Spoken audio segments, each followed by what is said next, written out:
as I said, this is an interesting conversation that we are having at the beginning of this first session of 2024. Yes. Interesting because it is also the year of prayer. Yeah. This was the designation that was given by the Holy Father before Advent, on Mission Sunday. Yeah. So every year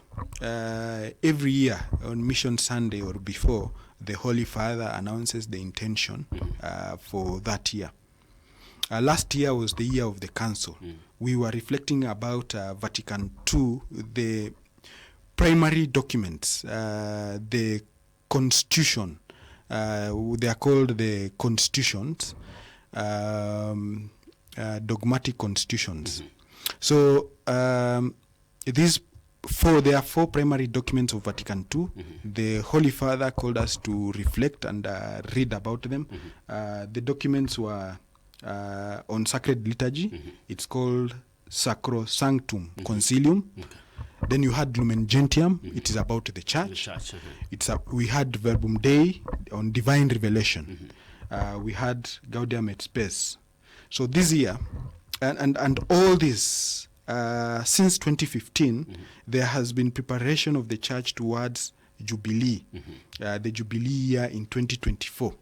And in the Jubilee year, 2025, there is, in that year, basically, the faithful, the doors will be open for the faithful to get what you call plenary indulgence. Right. We spoke about plenary indulgence, but even this year we'll talk about plenary indulgence even as we prepare towards the Jubilee year. Okay. So this year has been designated as the year of prayer. So as the year of prayer, what does it mean for the Pope to say that this is the year of prayer as we pray towards the year of Jubilee? So the Holy Father basically wants us to reflect on our communal and individual life of prayer.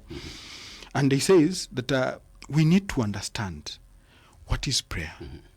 Why do we pray? How do we pray? And why do we pray? Okay. And under this for two reasons.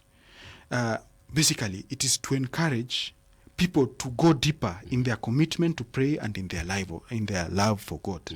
As we pray, we increase, our love for God increases. Because the relationship becomes firmer. So in this particular year, what we are supposed to do is, as Catholics, we are supposed to come up with initiatives.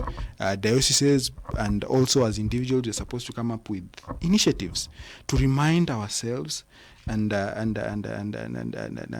also the community around of the centrality of prayer in our lives. So, and one of the things the Holy Father has identified is that we need to focus more on the prayer of our Father. And why do we need to focus on the prayer of our Father? I talked about that his intent is for us to understand why do we pray, how do we pray, and why do we pray. All this is found within the prayer of our Father. Right. First, it is God himself who teaches how to pray. He teaches us that we need to call God our Father. That is number one. In it, we've talked about the objects of prayer, including the temporal goods. It talks about our salvation. So everything, that prayer is very rich because everything is found within that prayer. And the Holy Father now invites us that we need to go into the comforting arms of his Son. Remember this prayer, how he taught us, and search our hearts, open ourselves to him. And with that, he will strengthen our relationship with him. Okay. And as we approach the year of Jubilee, we will realize more fruits from it.